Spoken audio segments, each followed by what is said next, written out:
ফরজ হয়নি, ও আগে আগে যায়। বেরাদার, ফুল পিকআপ ঈদগাহের ময়দান, অথচ ওখানেও তাকবীর হয় না। তাকবীরে তাশরিক হয় কিন্তু তাকবীর হয় না। বেরাদার, ঈদগাহের ময়দানে ফুল পিকআপ মানুষ থাকে, অথচ হাইয়া আলাস সালাত হাইয়া আলাল ফালাহ বলে ডাক দেয় না। কাদকামাতিস সালাতও হয় না। কোথায় আছে মুসলমান? ভাবতে অবাক লাগে। আল্লাহ বুঝার শক্তি দেখ, সবে বলি আমিন। আমরা জানি সব, পালন করতে পারি না। কে জানে না? সবাই জানে। আমার আল্লাহ পাক রব্বুল ইজ্জত বলে, বান্দা বান্দি সকালে ফজরের নামাজ হয়, তোমরা শুয়ে থাকো, ফজরের নামাজ তোমরা পড়লা না, আমি আল্লাহ পাক নারাজ নই। ঠিক টাইম মোতাবেক তোমার সকালের নেশা আমি পৌঁছে দিই। আমি চাইলে তোমার রুজিটা ছিনিয়ে নিতে পারতাম, কিন্তু আমি রুজি ছিনাইনি। আমার নাম লাউনি তো কি হয়েছে, তবুও আমি রহমতের দরজা খুলে রেখেছি।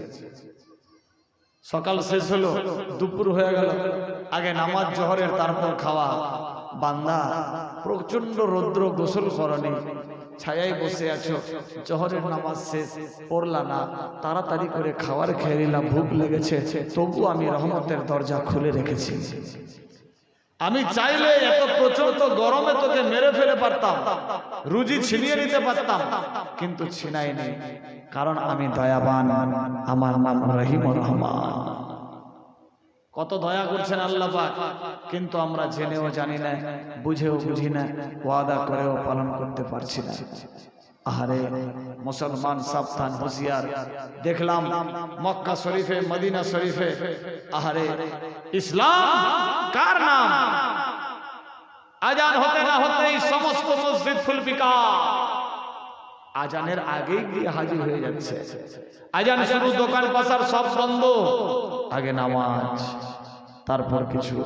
আর আমাদের আগে কাজ, তারপর কিছু, আগে টাকা, তারপর কিছু। সবারই ক্ষেত্রে একই অবস্থা। আল্লাহ বুঝার শক্তি দেখ, সবে বলি আমিন। জীবনে তো সবই করলেন, কমপক্ষে একবার মক্কা মদিনা যাওয়ার টার্গেট লাগান। আল্লাহ পাক সবাইকে মক্কা মদিনা নসিব করুক, সবে বলি আমিন, আল্লাহ আমিন। বেরাদার, মোহাম্মতে দরুদ পড়ি, আগে বাড়বো। আল্লাহুম্মা সাল্লি আলা মাওলানা